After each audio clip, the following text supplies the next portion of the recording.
और इन सब के बीच अलग अलग सीटों पर टफ फाइट भी देखने को मिल रही है और यूपी की नोएडा सीट में भी टक्कर थोड़ी टफ ही होने जा रही है, क्योंकि बीजेपी की तरफ से जहां रक्षा मंत्री राजनाथ सिंह के बेटे और मौजूदा विधायक पंकज सिंह एक बार फिर से चुनावी मैदान में हैं, तो वहीं कांग्रेस ने महिला उम्मीदवारी और दावेदारी को हथियार बनाते हुए पंखुड़ी पाठक को मैदान में उतार दिया है। कांग्रेस से नोएडा विधानसभा सीट से उम्मीदवारी मिलने के बाद पंखुड़ी पाठक भी जोश में भरी हुई हैं, लेकिन हकीकत यही है कि पंखुड़ी के सामने चुनौतियां भी बहुत ज्यादा हैं। आइए आपको बताने की कोशिश करते हैं कि नोएडा से कांग्रेस के विधानसभा चुनाव के लिए जो टिकट उन्हें मिला है पंखुड़ी पाठक को, वो कौन है और नोएडा में बदलाव और विकास को लेकर के पंखुड़ी के क्या दावे। यूपी की शान नोएडा, शहरों की जान नोएडा, अपनी पहचान नोएडा। सिर्फ यूपी ही नहीं बल्कि देश का सबसे हाईटेक और स्मार्ट शहर नोएडा, गांवों और शहरों के संतुलन को समेटकर देश की अलग पहचान बना नोएडा। और अब चुनाव की तारीखों के ऐलान के साथ ही देश की निगाहें भी नोएडा की विधानसभा सीट पर टिक गई हैं। नोएडा विधानसभा सीट पर बीजेपी से पंकज सिंह और कांग्रेस से पंखुड़ी पाठक के चुनावी मैदान में उतरने से मुकाबला और ज्यादा दिलचस्प और ज्यादा ग्लैमरस हो गया है।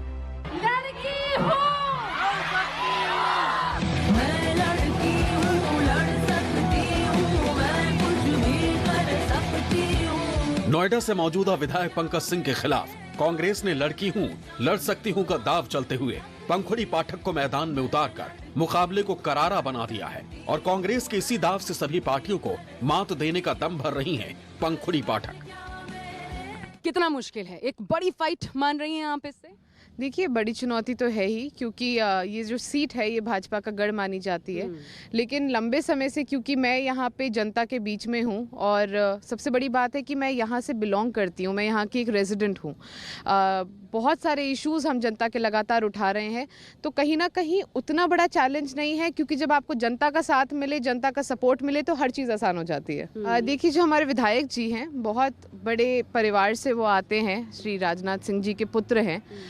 जब वो यहाँ आए थे पिछली बार चुनाव लड़ने, क्योंकि नोएडा के रहने वाले तो हैं नहीं, बाहर से आए थे, तो आप जैसे पत्रकारों ने उनसे तब पूछा था कि आप तो बाहर ही हैं, आप नोएडा में आके चुनाव लड़ रहे हैं, तो उन्होंने कहा था कि मैं चुनाव के बाद नोएडा में रहने लगूंगा, यहाँ घर खरीद लूँगा।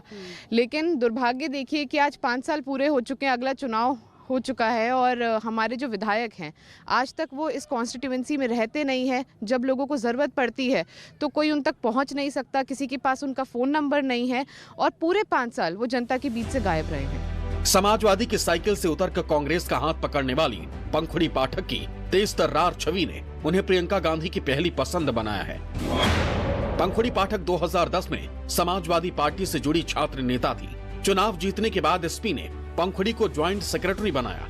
अखिलेश यादव के साथ क्रांति रथ यात्रा में सक्रिय रही थी पंखुड़ी पाठक। यही वजह है कि अखिलेश यादव और डिंपल यादव पंखुड़ी से काफी प्रभावित थे। लेकिन विवादों में रहने के बाद पंखुड़ी ने एसपी छोड़ कांग्रेस का दामन थाम लिया। पंखुड़ी पाठक ने 2019 में एसपी नेता और पूर्व प्रवक्ता अनिल यादव से शादी की और आज पंखुड़ी पाठक यूपी कांग्रेस कमेटी की सोशल मीडिया टीम की वाइस चेयरमैन है।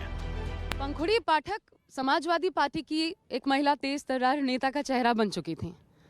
अचानक से अब लोग, लेकिन कांग्रेस के माध्यम से आपका चुनाव लोगों को करना है। ये समाजवादी पार्टी आपने छोड़ी क्यों? ये भी अभी भी एक सवाल है, क्यों छोड़ी? आज बताइए न्यूज़ 24 पर, कारण क्या रहा? देखिए, मैं एक एजुकेटेड बैकग्राउंड से आती हूँ, मेरे पेरेंट्स डॉक्टर्स हैं और मेरा राजनीति में आने का मकसद सिर्फ ये था कि मैं अपने देश के लिए, अपने क्षेत्र के लिए, अपने लोगों के लिए कुछ कर सकूं। और समाजवादी पार्टी से जब मैं जुड़ी तो मैं उस टाइम पे अखिलेश जी और डिंपल जी, क्योंकि यंग लीडर्स थे, उनको देख के जुड़ी थी।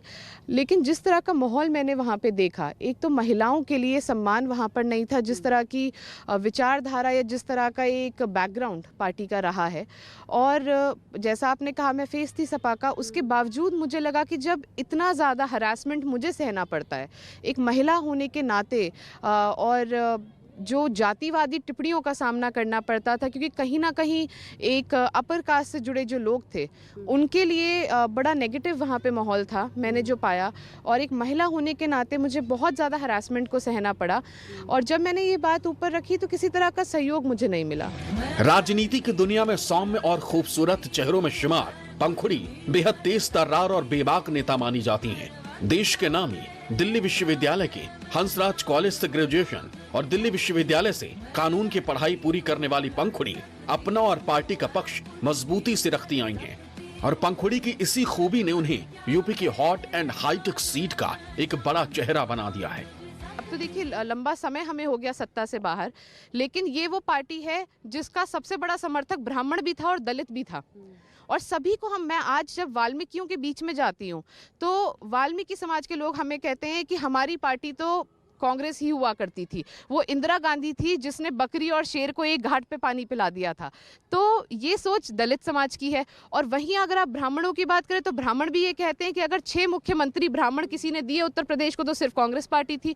कांग्रेस के पार्टी के जाने के बाद से उत्तर प्रदेश को एक ब्राह्मण मुख्यमंत्री नहीं मिला। तो हम तो सभी के हैं। देश के सबसे बड़े सूबे यूपी में विधानसभा चुनाव को 7 चरणों में कराने का फैसला लिया गया है और पहले चरण यानी 10 फरवरी को ही पंखुड़ी पाठक की चुनावी किस्मत का फैसला होना है। लेकिन उससे पहले पंखुड़ी पाठक के सामने पंकज सिंह की छवि, यूपी का जातिगत समीकरण, नोएडा का शहरी और ग्रामीण कॉम्बिनेशन और सबसे बड़ा कांग्रेस की गिरती छवि सबसे बड़े चैलेंज हैं, जिनसे निपटकर लखनऊ तक पहुंचना पंखुड़ी के लिए आसान नहीं होगा। नोएडा से आशा झा के साथ ब्यूरो रिपोर्ट, न्यूज़ 24।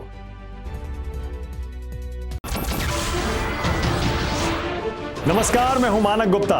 अगर आपको हमारा ये वीडियो पसंद आया हो तो इसे लाइक और शेयर जरूर करें और हां, हमें सब्सक्राइब और फॉलो करना ना भूलें ताकि आप देश और दुनिया की कोई खबर मिस ना करें। तो जुड़े रहिए हमारे साथ और देखते रहिए न्यूज़ 24।